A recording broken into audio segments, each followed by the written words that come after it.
আজকে বছরের প্রথম দিন, আর বছরের প্রথম দিনেই আমরা এসেছি পিকনিকে। আমরা বন্ধুরা মিলে আজকে পিকনিকে এসেছি আমাদের রানাঘাটের এই ধানতলার এখানে। চলো আমাদের এই পিকনিকের জায়গা আর পিকনিকের সমস্ত কিছু তোমাদেরকে দেখাই। এই আমাদের পিকনিক স্পট।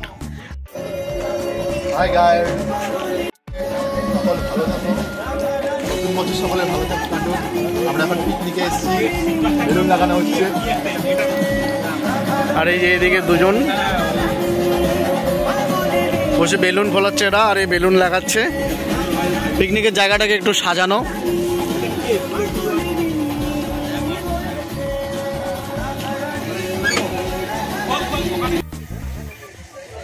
প্রত্যেক বছর আমাদের একই জায়গায় পিকনিকে আসার কারণ হচ্ছে এই বোরিং, তবে এটা এখনও চালু হয়নি, আর একটু পরে চালু হবে।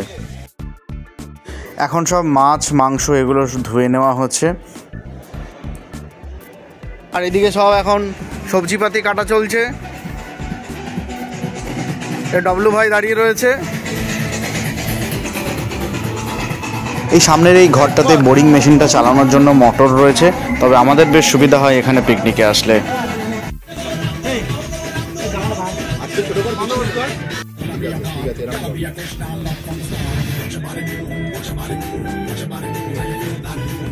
আমরা যে গ্রামে পিকনিকে এসেছি এখানকার প্রাকৃতিক পরিবেশ খুব সুন্দর। চলো তোমাদেরকে ঘুরে দেখাচ্ছি। দেখতেই পাচ্ছ বন্ধুরা, এখানে কত সুন্দর সর্ষে ক্ষেত, আর চারিদিকে শুধু এই সর্ষের হলুদ ফুল হয়ে রয়েছে, দারুণ লাগছে। আমরা যেখানে পিকনিক করছি সেই পিকনিকের জায়গা থেকে খানিকটা দূরেই কিন্তু এই ফুলের চাষ হচ্ছে। ফুলের চাষ রয়েছে, আর এই খেজুরের রস থেকে যে গুড় বানাই সেই জায়গাটাও কিন্তু এখানে রয়েছে। এখানে হচ্ছে অনেকে খেজুর গাছের রস থেকে গুড় বানাচ্ছে। এখান থেকে কিন্তু যে রস করা হয়, রস জাল দেওয়া হয় এইখানে। আর এই যে এখানে কিন্তু একটা ঘর বানিয়েছে, ওনারা এখানেই থাকে, কারণ এখানে পাহারা দিতে হয়। যখন হাঁড়িগুলো বাঁধানো থাকে তখন যাতে কেউ না নিয়ে যায়, সেই জন্য কিন্তু পাহারা দেয়। আর এই যে দেখছো সামনেই কত বড় একটা উনুন, আর এই যে টিনের এটাকেই কিন্তু এর ওপর বসিয়ে এখানে রস জাল দেওয়া হয়। যে পাটালি গুড়গুলো হয় না, এই যে সেই ছাঁচগুলো, আর ওই যে ওখানে সবাই হাঁড়িগুলো ওখান থেকে রস নামিয়েছে, রস নামিয়ে এটাতে জাল দেয়। আর এই সামনেই দেখতে পাচ্ছ, এটা কিন্তু এই যে ফুলের ক্ষেত।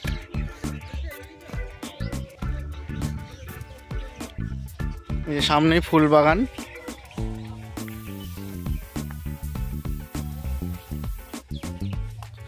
এই দেখো সব গাছে কিন্তু এই যে দেখো হাঁড়ি ঝোলানো রয়েছে, ওই যে সব রস সংগ্রহ করা চলছে। এখানে কিন্তু প্রচুর পাখি আসে এই হাঁড়িগুলো থেকে রস খাওয়ার জন্য।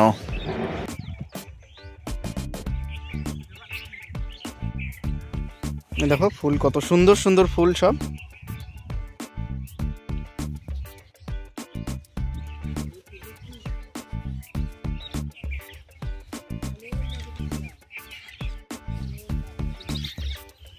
দেখছো কত ফুল। ওই সামনের দিকেও কিন্তু রয়েছে, আর ওই সামনে একটা গোলাপ বাগান রয়েছে, তো এদিক দিয়ে যাওয়ার রাস্তা নেই।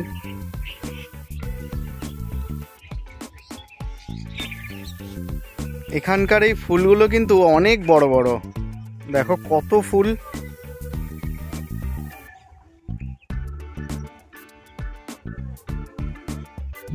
দূর থেকে যে গোলাপ বাগানটা দেখাচ্ছিলাম, সেই গোলাপ বাগানের এখানে চলে এসেছি। তবে সেইভাবে গোলাপ ফুল ফোটেনি, কিছুটা ফুল কুড়ি অবস্থাতেই রয়েছে। আর আমাদের পিকনিকের এখানে কিন্তু এই গোলাপ বাগান আর নানান ধরনের ফুলের বাগান সত্যি খুব অসাধারণ লাগে। ফুল বাগান থেকে আমিও কিছু ফুল নিয়েছি, দেখছো।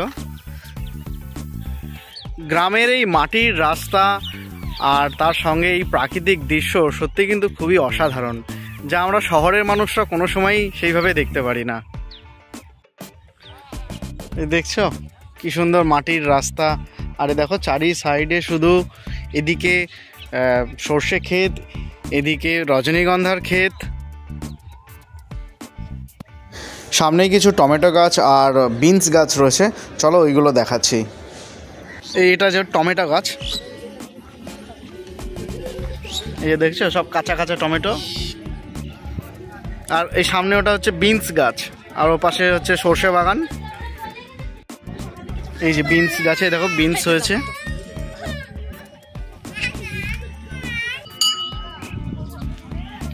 আর আমাদের এই পিকনিকের এখানে কিন্তু একটা মনসা মন্দির রয়েছে, এটা মনসা ঠাকুরের মন্দির বানানো হয়েছে।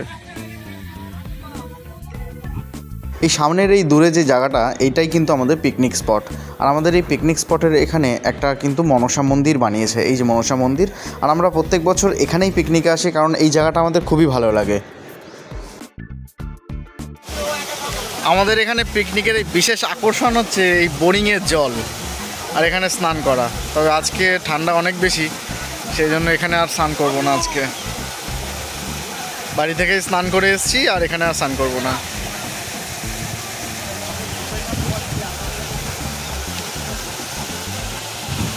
চারিদিকে ঘোরাঘুরির পর আবার চলে এসেছি পিকনিকের জায়গায়। এখন আমাদের এখানে রান্না চলছে, এখনও রান্না কমপ্লিট হয়নি।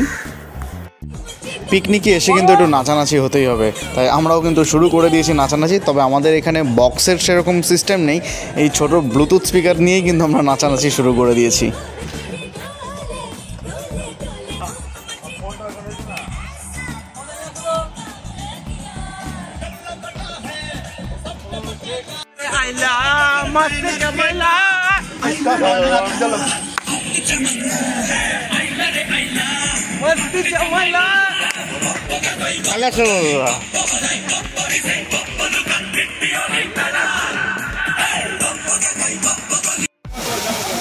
নাচানাচির পর এবার এই বোরিংয়ের জলে স্নান পর্ব। তবে আজকে আমি আর এখানে স্নান করছি না, আমি বাড়ি থেকে স্নান করে এসেছি। আজকে খুব ঠান্ডা, তাই এখানে আর স্নান করব না। এখন প্রায় আমাদের খাওয়া দাওয়া কমপ্লিট হলো, কারণ রান্না করতে করতে আমাদের অনেকটাই সময় লেগে গেছে, সেই জন্য প্রায় সন্ধে হয়ে গেছে। আমার এই ভিডিওর মাধ্যমে আজকে আমি আমাদের এই বন্ধুদের সঙ্গে পিকনিক এবং গ্রামের প্রাকৃতিক পরিবেশের কিছু অংশ আপনাদের সামনে তুলে ধরলাম। আমার এই ভিডিওটা কেমন হয়েছে প্লিজ কমেন্ট করে জানাবেন। ভালো লাগলে অবশ্যই লাইক করবেন, শেয়ার করবেন। ভালো থাকবেন বন্ধুরা, কথা হবে পরের ভিডিওতে।